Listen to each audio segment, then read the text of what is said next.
everybody. Welcome to West Campus. This is our brand new anthropology facility. We're right now in the workroom. And as you can see, we have our special guest here, Jorges Estévez. Thank you so much for coming. Always a pleasure to see you here. And he's brought with him so many wonderful items. We're going to talk all about the Taíno culture. So please can you introduce yourself and explain to us a little bit about the Taíno. Okay, so usa kasakabo dailele kashikwalia tuno para kute con katekwash. That is my Taíno name, and I am the Kacike of the Iguayagua Taíno people of the Caribbean. My group is composed of people, indigenous people from across the Caribbean, from Puerto Rico through Jamaica and Cuba, Dominican Republic, and Haiti. Thank you. So for those of you who don't know who the Taíno people were, just in case there's a few that I may not, the Taíno people were the people who discovered Columbus. And we are the ones who encountered Columbus, helped them, and we were also the ones to suffer at the hands of the Spaniards, and you know, maybe a little bit about that history already.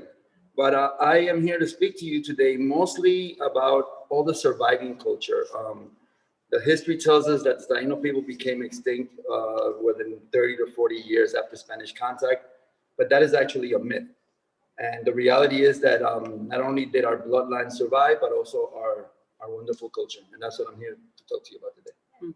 So it's going to be very interesting because here in the museum, we have mostly archaeological collections from the Caribbean, which, you know, they're from past cultures and maybe between 600 to 1400 AD in the time of encounter. Yes. But these are actual objects that you've gathered from the Dominican Republic itself, made by actual living people who made them. Correct. So we're going to be able to talk about like how things have changed over time and how things have stayed the same. Yes. So that's really fascinating. So I would love to start. Oh, and by the way, there are more objects here than we will have the ability to talk about. Like we can go on for hours about everything, like really hours and hours. So if we don't get to something and anybody has a question, you can feel free to put it in the chat for the question and answers. So I would personally like to start with food preparation because I think that's a very, very important part of human culture. It brings everybody together, and you have brought a wide variety of things here to share with us. So could you tell us about this? Well, the first thing that I'd like to speak to you about is yuca.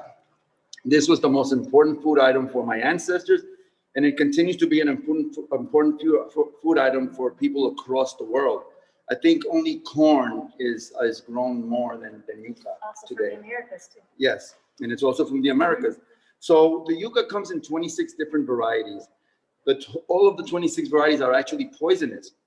Now, this one that you see here, which is the one that you can buy at the supermarket or the bodega, has a small, low content of the poison, so it's called the sweet yuca. And 2 varieties come like that. Now, the other 24 varieties are extremely poisonous, and we call those the bitter yuca. Now, the bitter yuca, the one that's extremely poisonous, is the one that's used to make this bread that's called casabe.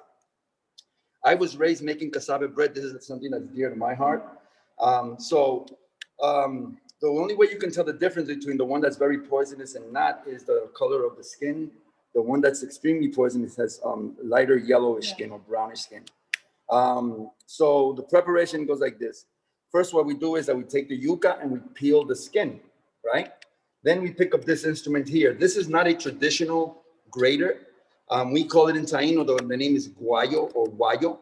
And what we do is that we take the yuca and we start grating and grating and grating until we have a lot of this poisonous mush accumulated. This poisonous mush is then placed inside of this basket, which is called a sibucan. Now, the poison that we call naiboa is in English, it's called cyanide. It's a very powerful poison. A little dab will do you. So now you take all that poison mush and you stick it inside the sibucan. The sibucan goes hung like this. And what you do is you pull and then you squeeze out all that poison juice. Now, even to this day, the poison juice is not thrown away. What we do later on with the poison juice is that we go fishing with it. So you may ask, how do you put that on a hook? Well, you don't put it on the hook. You throw it in the water, and when the fish swim through it, as soon as it hits their lungs, it knocks them out. Now, when you cook the fish, the heat from the oven or the barbecue, whatever the case may be, that's what kills the poison. Because cyanide breaks down after about 80 degrees of heat, right? The purpose of this is to extract as much of the poison as possible. So then now we take all that moisture that's in here, we pour it out, we put it out in the sun to dry. Once it's dry, we have yucca flour. Now this yucca flour is full of a lot of big chunks, and those chunks are saturated with the poison. So now what we do is that we put all that flour on top of this. This is called a jibe, okay? And what you do is you sift out the finer parts of the flour. That flour is then placed on top of a big oven, a clay griddle, if you will, that's preheated. And once it's on top of that, we take this instrument here, which is a turtle shell. When it's like this, the bottom part, we call it cuisa, which is a spatula in the Taíno language. And what you do is that you spread it on the griddle like this, patting it down nice and flat until it's dry on both sides. And once it's dry, you end up with this bread, which is called cassave. Now, what makes this bread so special is that cassave bread never, ever goes bad. This will last forever. And the reason for that is the cyanide. It acts as a very powerful food preservative. And even today, on a lot of the commercial forms of bread, they put small amounts of cyanide to keep the bread fresh for, a few weeks anyway. You will see one of the griddles in our collection. We have. Yes, you have a very nice one in there. As a matter of fact, I can't wait to see that one. So that's how we make the cassava bread. Now, there's another story attached to the cassava that I'd like to share with you, and it has to do with this here. This is called a hawk's bell. When Columbus came over, he used this as a trade item with my ancestors. Now, Columbus and the Spaniards believed that they were going to find lots of gold in the Caribbean, but the fact is that there was very little gold. So they exacted a tax on the Taíno people. Every male child above the years of 14 years old had to bring a hawk's bell full of gold dust every 3 months.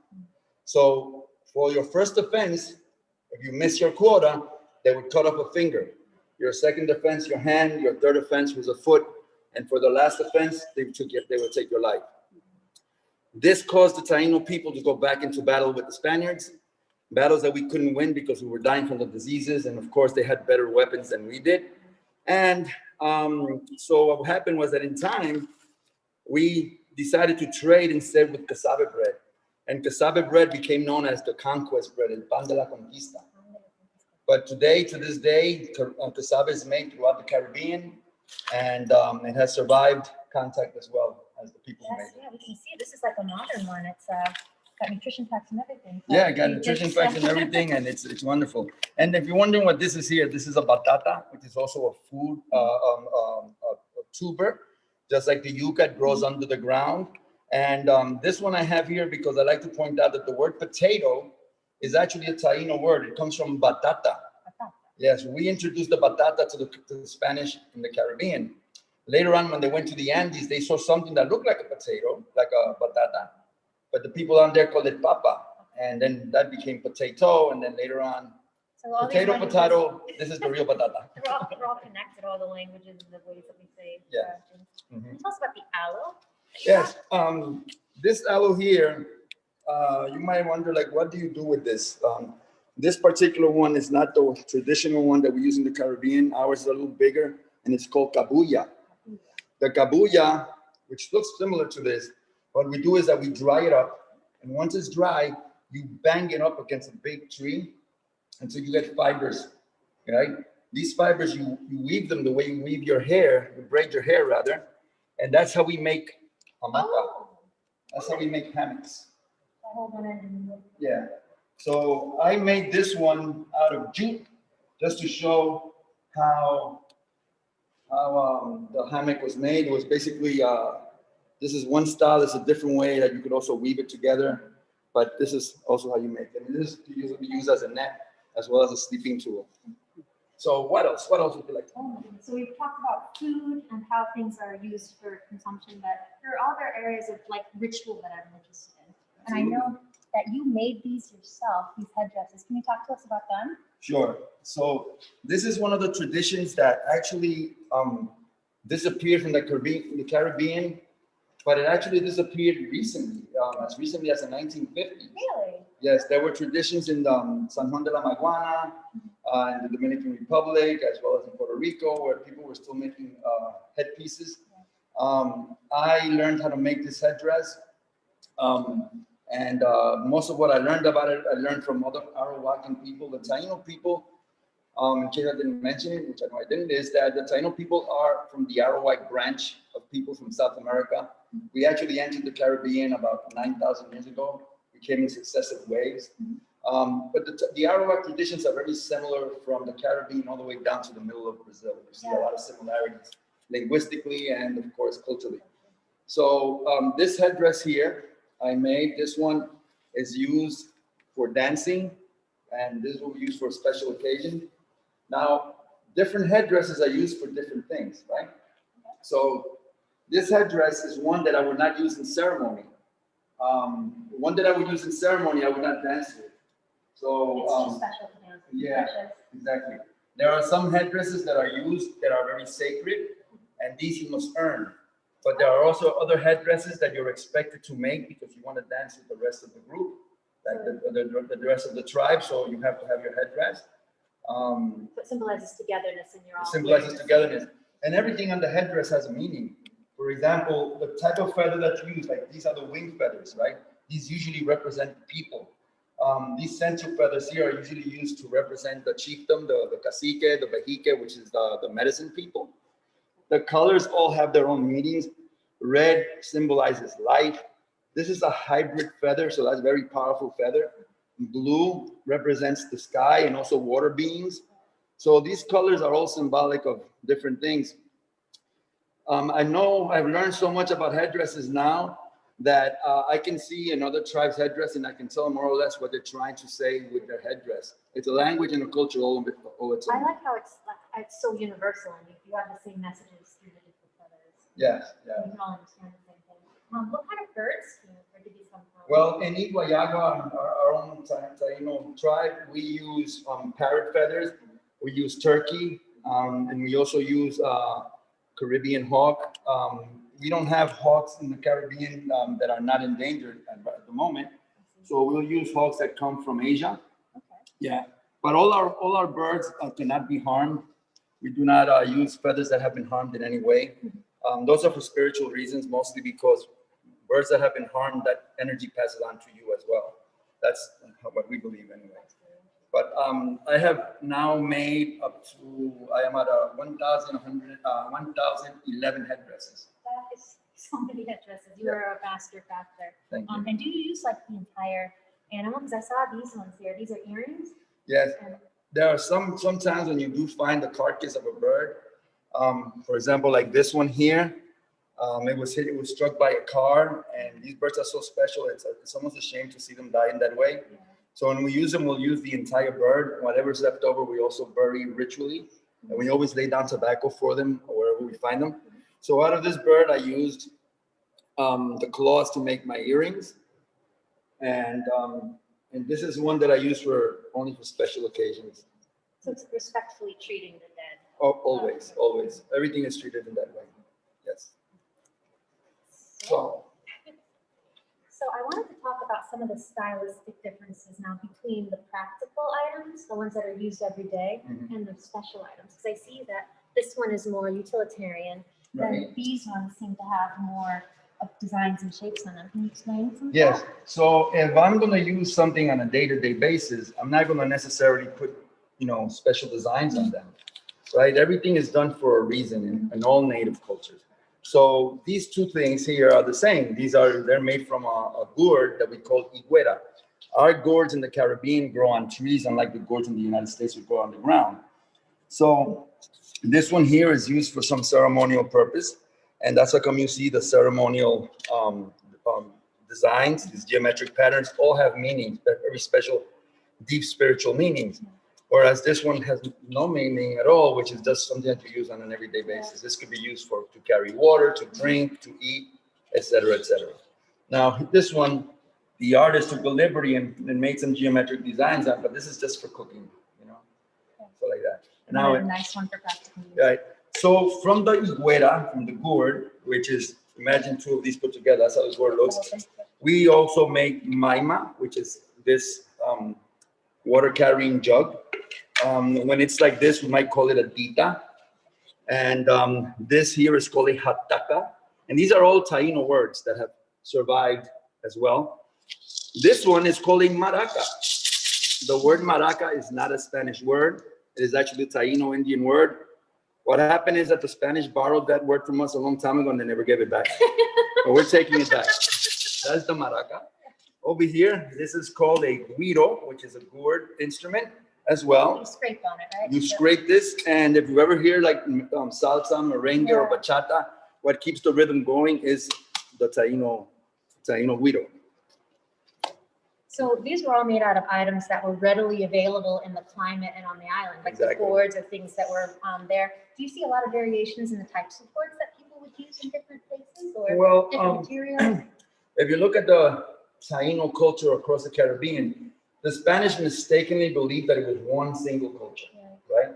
But that wasn't really the case. You know, there were different cultures within one island, and there were sometimes you might find something similar in the Dominican Republic and Cuba, and you might not see that in Puerto Rico, or sometimes you might see something in Puerto Rico, the Dominican Republic that you might not see in Cuba, et cetera, et cetera. So there were local differences as well as differences island to island, but we all share the same materials. So therefore we come up with basically the same thing. The names sometimes change a little bit. For example, the word cucuyo means firefly in the Dominican Republic, whereas in Puerto Rico it might be cucubano, but it's basically the same thing. So. Now, this one is very particularly interesting to me, and it relates directly to some of the things we have in our collection. Yes. So this figurine is ceramic, correct? And this stool, they're connected. Can you explain how they're connected? Okay, so if you look at this design, this guy here, first of all, you see that he has all his bones are coming out. And he's sitting on this very small chair, and the chair is right here. This is called a dujo. Now, during ceremony, the cacique or the bejique, the chief or the medicine person, would ingest a ethnogen that is found in the Caribbean. And this is the way we communicate with our ancestors and also with our spirits that we believed in, and or that we believe in. And you would be surprised to know that this chair is exactly the height of the chair. That's full size. That's full size. They're not made any really big so that you can plop yourself on. And if you look at this guy here, he's sitting in this chair, and that forces his body to get in a certain position. Fold it over. Fold it over. And the reason for that is that most usage of power plants causes a person to purge, you know? And you want to be able to be in a position where you're going to, when you're going to throw up, that you're going to be, you know, you don't want to be lying down, you know, facing up or anything. So that will keep you in the proper position. And the reason why you see the bones here is that there was one special ceremony that was done by the leadership where they would fast for up to 6 months. And then they would ingest the medicine to carry them past the threshold into the land of the ancestors. Yes. So you covered a lot. Does anybody have any questions so far? Have we got anything in the chat? So far, there's no questions in the Q&A. Oh, Well, then we can. yeah, So, absolutely. Means that you've covered everything completely. We have more time. So we're going to transition now into our other space. This is the actual collections facility we're going to be moving into. So we have this facility here to work and do projects. We invite researchers to come in here and students, and they can sit and study.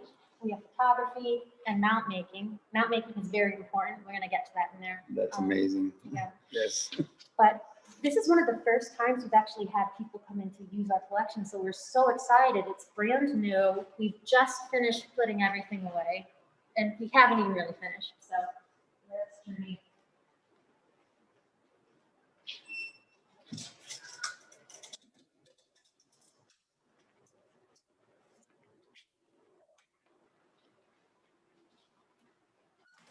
This is amazing. It's big. It's big. This is wonderful. It reminds me of when I worked at the Smithsonian. You have a museum background.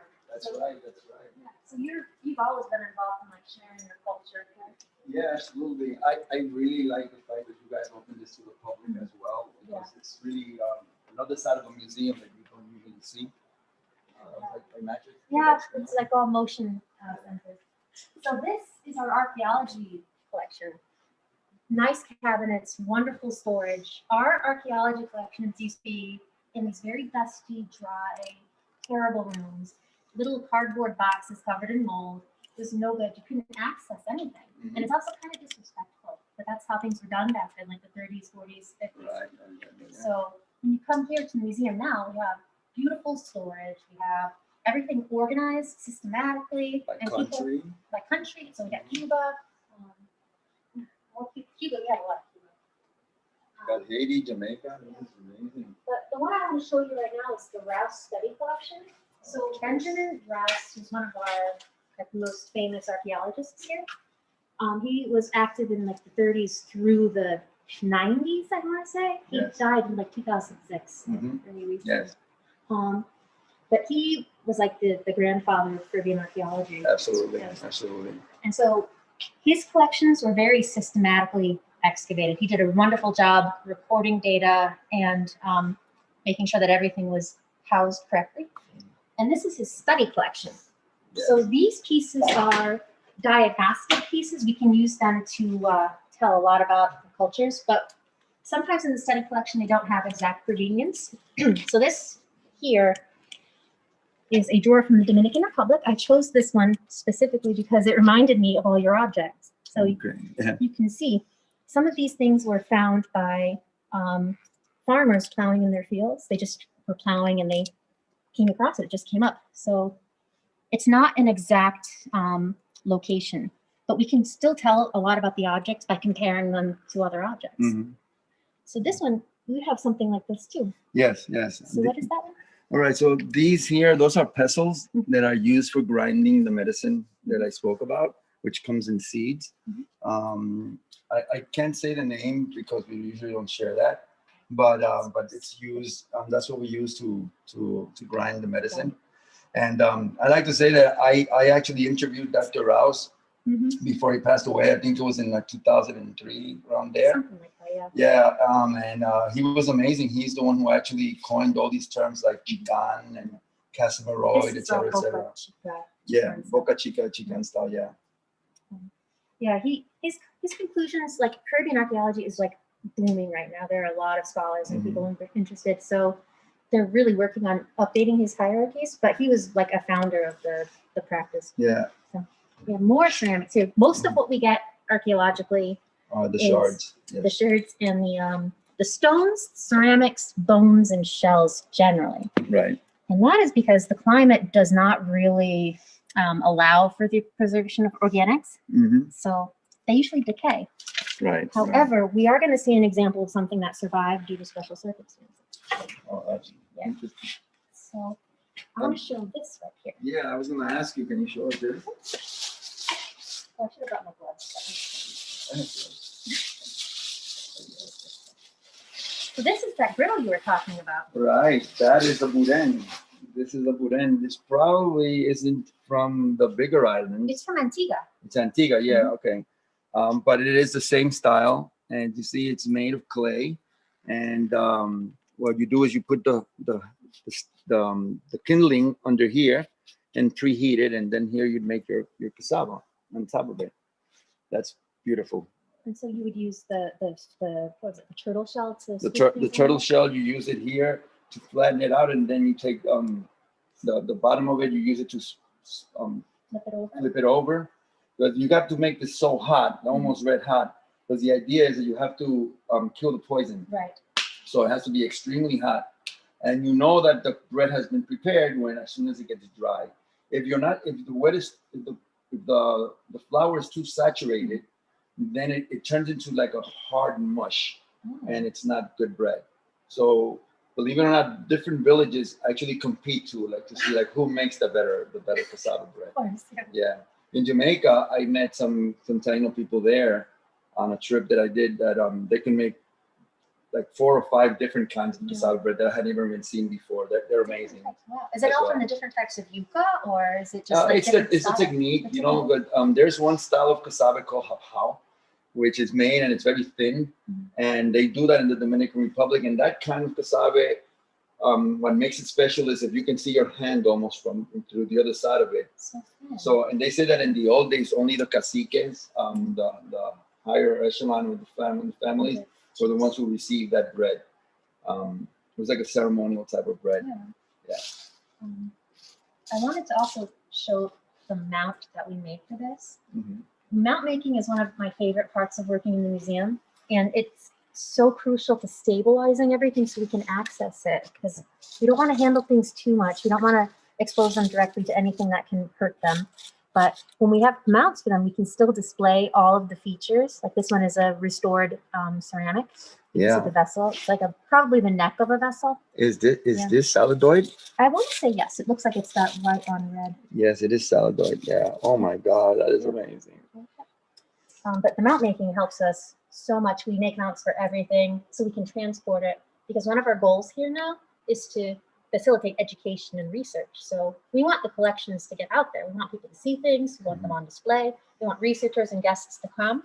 So when we have mounts, everything's protected and respected. And I personally get a little sentimental about it. I'm like, oh, look, it's nice and neat in his little bed. It's all tucked in. So I love making them. It's arts and crafts. But I have got to talk to you about learning how to make these mounts. Yeah, we use archival materials. Like all the materials here are not going to affect the items in any way. Right. They are going to preserve them as long as we can. So this is actually Tyvek, and then this foam is like an inert foam, so nothing off gases. Everything stays very and like tissue that doesn't damage anything. Right. But now let's move on. Okay. Yeah. I can spend weeks in here. Yeah. Brooke, actually, a couple of questions did come up. Oh, okay. That's right.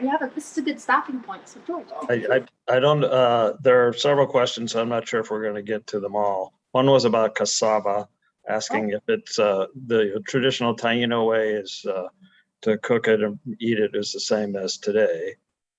Yes, changed really. The same names that we used back then to describe all the different steps of the processing are still the same. The bread is basically the same. The only difference I would say is that sometimes when they sell cassava commercially, they might mix some of the very bitter yuca with some of the yuca that's not so bitter. So commercially, sometimes the cassava does go bad after a certain amount of time. But other than that, it's the same technique. Yeah. I also had a question about Taíno words that are used in Spanish or in English today. Right. Well, there are approximately about 3,200 place names, toponyms. The names of most of the flora and fauna in the Caribbean that are native still retain their Taíno names. Some words of everyday use, about 200 everyday day use words have survived. Unfortunately, no verbs and things like that survived until now, because we are recuperating our language. Some of our words have actually made it into the English language as well. For example, the word hurricane comes from our word huracán. Barbecue comes from the word barbacoa. That's also one of our words. Savannah comes from sabana. Guava comes from guayaba, which is the fruit. Let me see what else. Canoe comes from canoa. Tobacco comes from tabacu. But actually the word tabacu did not refer to the leaf that we smoke today as tobacco. It actually refers to the cigar. Columbus kind of messed that one up. We call the leaf a coiba, and the long cylindrical cigar, we call that tabacu. You're working on a Taíno to English dictionary, aren't you? That's one of your main projects right now? Yes. Well, we just completed it now, and I was going through the editing process. But basically what we had to do was borrow cognates from different Arawakan languages. We're not going to revive the ancient language. That's not possible. Right. But what we are doing is creating something new, something that we can call our own today, you know, so. And that's just as valid. It's like what you're creating yourselves. Yeah, so. Yeah, thank you. Thank you for that. There's one other question asking about the role or the job of the cacique. Well, the role of the cacique is basically to look at your community from all the vantage points and then try to make decisions that will be good for everybody involved. It's like the leadership. And that is the hardest job I had ever imagined in my life. But you do it because you love what you do, you know, and I love my culture.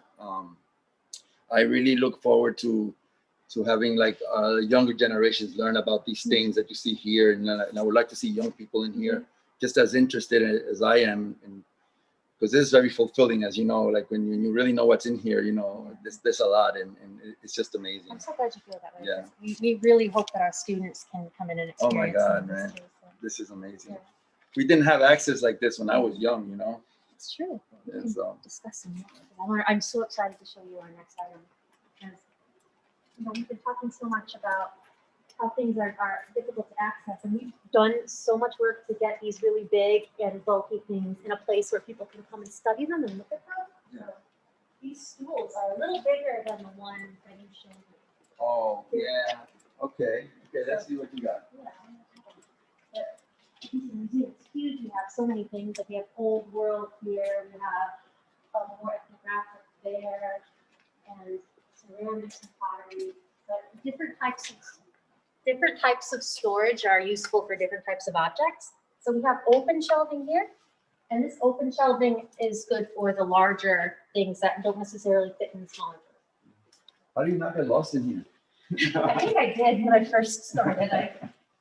When the museum is finished, I am totally going to be lost in new one. So, Oh, wow. the open shelves. Yeah, The large items. this is wonderful. And This is here wonderful. we have some stools. So these are similar to the ones that you showed us in Yeah, the room. these are a little bit bigger, but they are Same duos. purpose. These are duos, the same purpose, yes. So This one, it comes from, or it looks like the ones that come from the let me Bahamas. double check. That one is from Trinidad. It's from Trinidad, actually? Wow. And this one is from Or isn't it the other way Turks and around? Caicos. That's Turks and, oh. Oh, actually, no, sorry. Yeah, it is the other way around. This is the Turks and Caicos. Okay, This there is you go. Trinidad. Yeah, because I know this is a style that comes from You're the the DR expert. and they went there. No, I could be wrong, trust me. No, you're not. But So- this is wonderful. This one is actually a cast of a stool, and I think that they probably did that because it was too difficult to move. Mhm. But the other one is archaeological, and it's made of wood, and that's unique. It's unique because we don't normally get that kind of material preserved in the archaeological record. Right. And this one was found in a pitch lake, so like a tar pit. And Also, that's why it preserved survived. Yes, I see. And I see the pitch still You can, left. yeah, on it. there's traces of it. If you want to look on this side, there's still traces of it underneath. So Wow. it preserved the wood, it's still here. Now, you know what makes a duho special is that it's made out of one piece of wood. Is it? Yeah, it's not put together. It's one piece of wood. So the carving was took a long time, considering that we didn't have metal I can to definitely- carve. Yeah. Do you know more about the symbolism of the animals? Like, what would that have to symbolize? Well, a lot of that requires getting into a lot of the spirituality, and some of that stuff is. But when you are in the spirit world, when you're going that direction, you know, you're encountering, you know, ancestors, you're encountering your spirit guides and things of that nature. Mhm. And all of these things are basically like symbols to help you guide you. You know, it's almost like these objects are like mnemonic devices. Right. You know, you can record traditions there based on the symbols that are on there. The animals that are on there probably have something to do with your clan, et cetera, et cetera. A lot of these things are not known because, you know, a lot of the stories were not written down. But we do know that a lot of our relatives from South America do have these things still as part of living traditions with them. And that's where we get a lot of our information from. That's exactly how the museum functions. That's like the point of a museum. You just said it perfectly, is that we get information from the peoples that are still there. So we can compare like the archaeological record, which we don't have like actual like verbal experiences sometimes, with the existing cultures. So we have some more ethnographic items from Jamaica and Honduras and Venezuela that I'll show you. And sorry. But we use these things to compare when we don't have anything available in the archaeological record. And so, sorry, we're walking through more storage here. We've got baskets, we've got paintings, we've got things from all over the world. But these are ethnographic things. Look at that. So I Yeah, have there is one more question that's come up now, George. Okay. It's about other culture, Caribbean cultures besides Taíno, particularly if there are any from Puerto Rico? Yeah, well, the Taíno people back then did not call themselves Taíno per se. Taíno is actually a term that for us means relatives. The Spanish recorded as meaning the good people, but when you break down the name through the prism of Arawak language, it doesn't translate to that at all. But the Taíno people were not a single ethnic group. Even to today, when like you have people like in Northern Dominican Republic and that are different from people in the South, they begin to develop different dialects, like ways of speaking, and that it was true in those days too. So you have about 4 or 5 major migrations into the Caribbean by different Arawakan people. So this leads to a development of a lot of different groups. Archaeologically, they were all lumped together as one. So today, as modern Taínos, we recognize all the indigeneity from the Caribbean as Caribbean indigeneity, and we call it Taíno.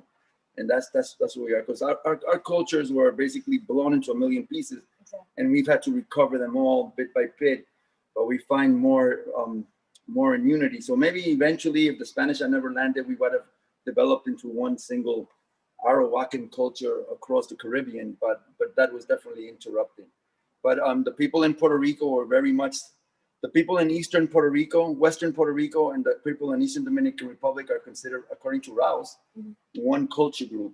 But they actually, in fact, are very different. No, they were actually very similar. Oh, and that's why he called that Chican or Chicoide, because the most advanced Taíno techniques come from that area. So we knew that they were connected.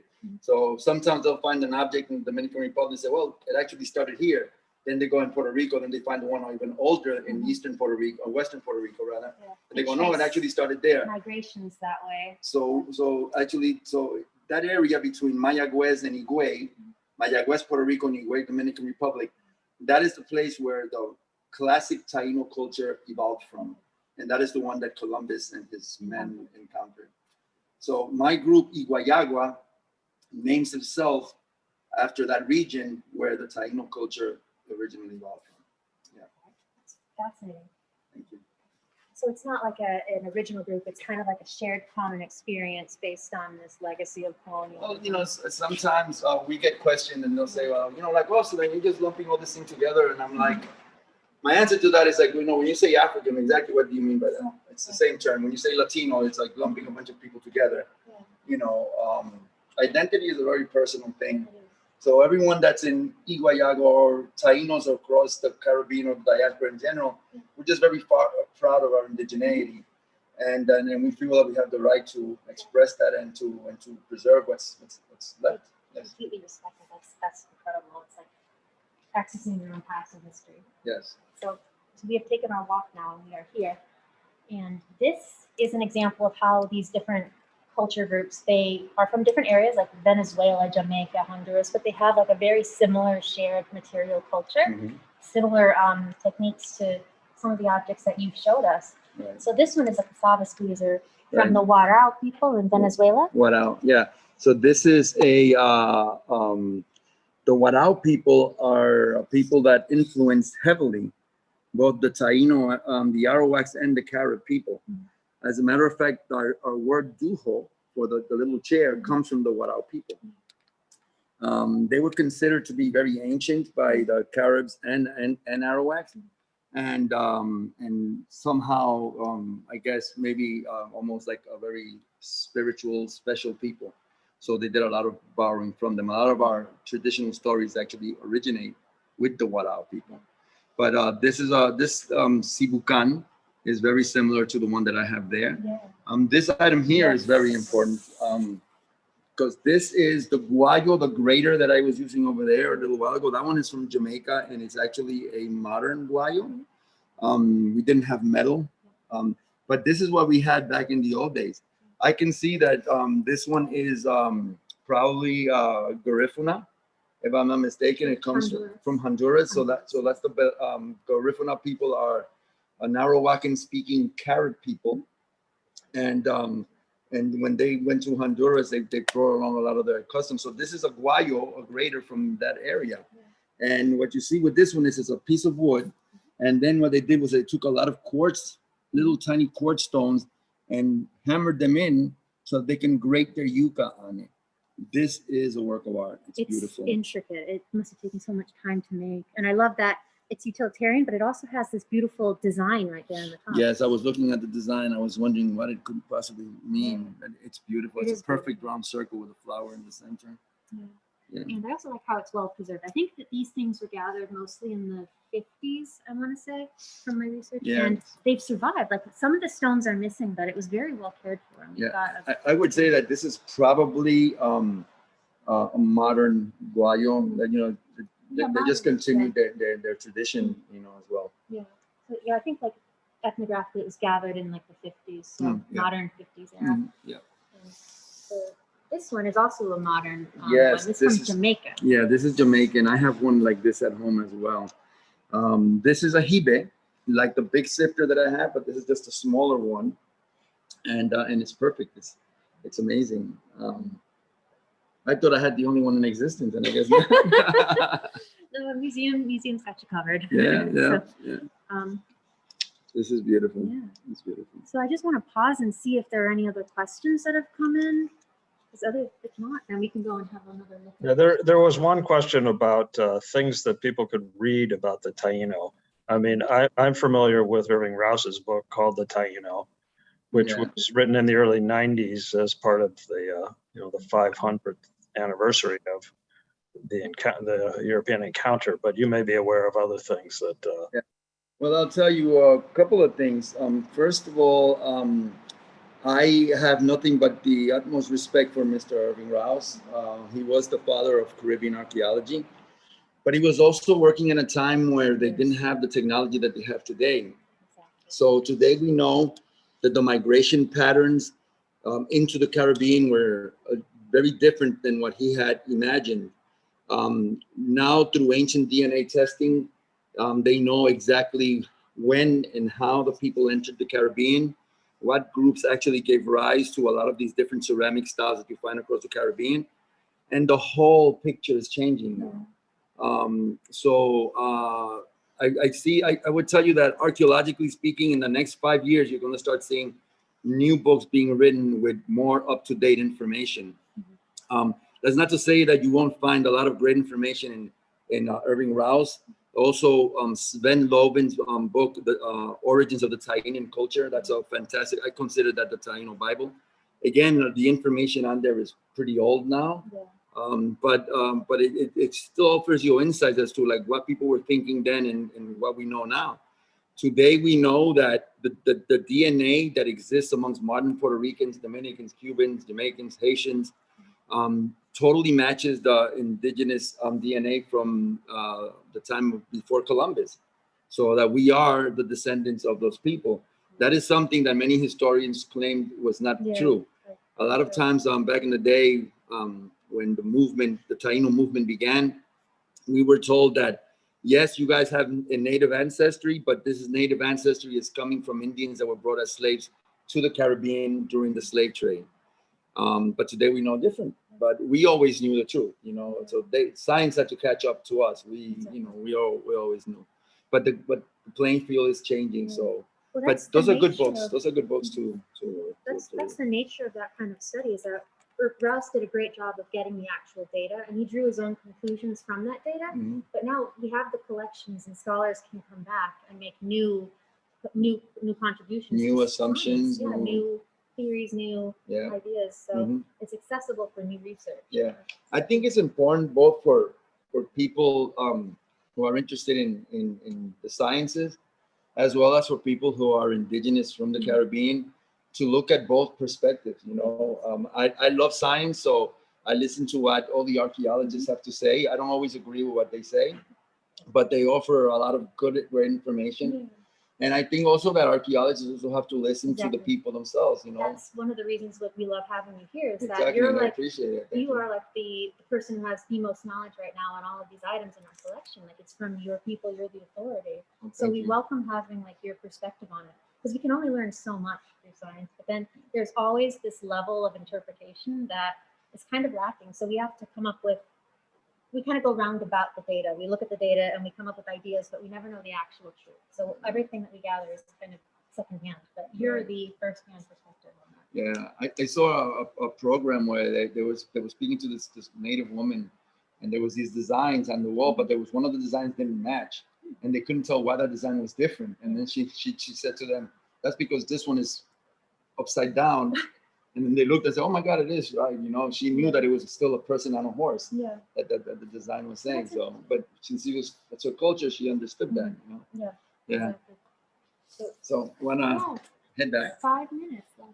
Okay, so we got time for one more object. Let's go have a look back in our workroom. So I want to show you Chican style. I want to show you what makes because you've Chican seen chicken. that here archaeologically, so I want to see. So was it like interesting to see things and how they're stored here and how they're being well I am impressed to no end. The Smithsonian is so up there, and this place is right there too. So it's really Thank amazing. you. Yeah. We're working really hard on this. I was always proud to go to the Smithsonian because of the level of treatment of the object. And look, you got the same thing. That's One of our missions right now is to work on accessibility and colonization and making everybody feel like we're respecting all of the items. That's wonderful. So these objects, I want to tell you about what Chican style is. Okay. So when you look at this object here, right, you see it's a stone object, a stone head, and what you see one face. But all Taíno art is made in what's called the Janus Mode. So if you look at this here, and I spin it around this way, now that turns into an owl. You see? That's an owl. And I put it this way to the side, you see two eyes there, now it's a fish. And now when I come here, the eye sockets become legs and arms, and these are two eyes, and that's another being in the middle. So each object will have more than one face embedded in it. Each one of these faces tells you a story. And this is how people are able to transmit family lore. So there are mnemonic devices. And they're all like that, like this one as well? Same thing, like in this one here, you see, this one comes from Puerto Rico, or it's a copy of one that comes from Puerto Rico. And you see here it has a yaboa, which is a sacred bird, and on the top, and then on the side, it's another face. You see? And if I turn it around, it's just another face on the other side as well.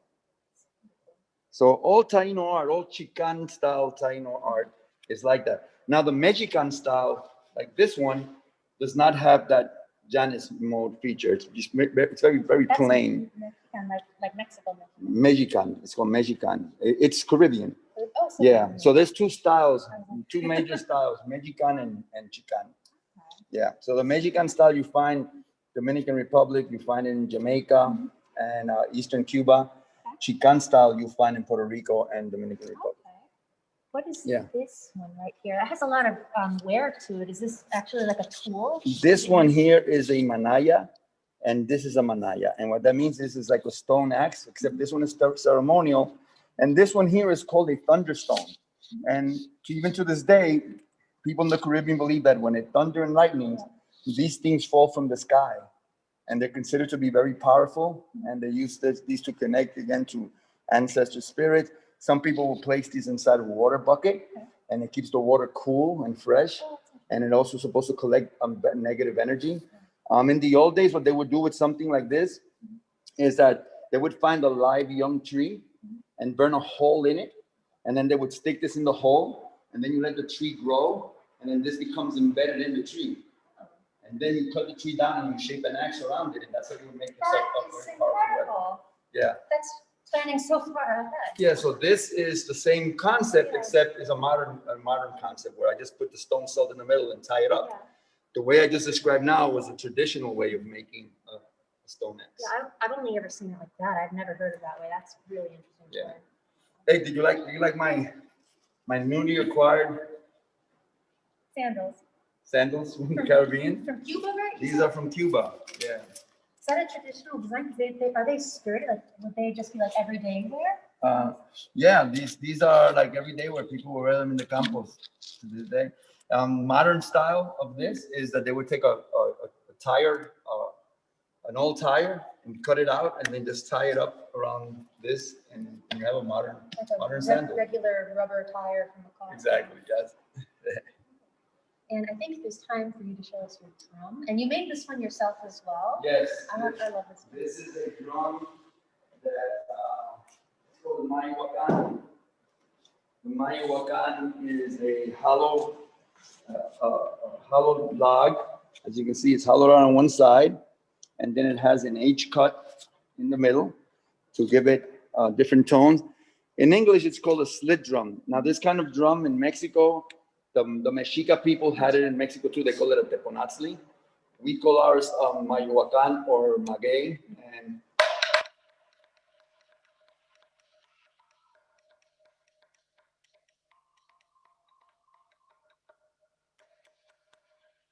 And that's without no rubber. Now with the rubber, this is the baby one, because usually we make them really big and very big around. So when you bang that, it's really heavy, strong noise. Yeah. So you carved it out of a single log and painted the design. What does the motif mean right there? This is a ingriri, which is a woodpecker, which is a very powerful symbol in Taíno culture as well. Yeah. Wow. So we've seen so many things today. I'm so thankful that you shared this with us. Are there any other questions? If you have another 24 hours, we can cover more. You've been talking to me all. There are a couple other questions, and I don't know if you have time to answer any of them. One of them is a general question about what other types of things are we learning about the Taíno from new technology? And I might be able to say a little bit about that. Oh, absolutely. But then there is another specific question about a simi that I may mispronounce the name, Yukahu. Yokahu, yeah. So that maybe you can answer. Well, Yokahu is the name of the top male spirit in the Taíno pantheon of spirit.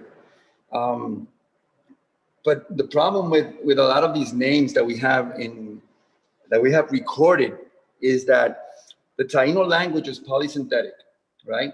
So that with one word, you can say an entire sentence. And the Spanish didn't know that. So that when they asked to translate certain things, they would give them an entire sentence in one word, and the Spanish would record that one word as the word. So that's what makes learning the old language very difficult. So Yokahu Bagua Marokoti is the name of the creator. However, his name was written down in 3 different ways, you know, and also based on different orthography. So for example, if the Spaniard who was recording it was from Andalusia, he will record it in a certain way. If he's from Catalan, he's going to record it in a different way. Pedro de Martir, which is another chronicler, he was Italian. So he would record it with a lot of vowels, you know. So they would hear it differently and record it differently. That's what makes learning or exploring the ancient Taíno language so difficult today, because what was recorded was a mishmash of many different ideas and different orthography. So it's very difficult, you know. But today we recognize Yokahu or Yokahu Guama as the creator spirit. According to the stories, is that Yokahu comes from a female source, but not from a male source, meaning that everything flows down the female line, because we were a matrilineal people, as most Arawaks are. Not all, but most Arawakan people are matrilineal. So thank you so much for that question. Let me make just a brief statement about the other question about new technology. And one of the things that people have done recently is try and identify the sources of stone and wood and other things that were traded around the Caribbean prehistorically. So using some of these sort of geochemical techniques, they're finding out a lot about trade networks and human interaction between the islands, and sometimes between the islands and Central America. Wow, that's amazing.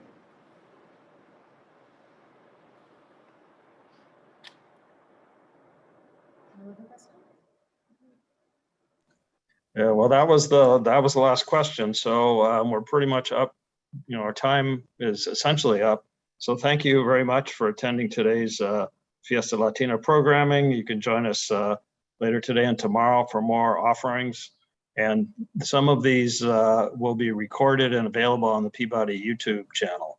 I particularly want to thank Brooke and George for really a wonderful presentation. It was really interesting. We could listen to this for hours. There's so much here. Thank you again. Thank you to all of you. Thank you.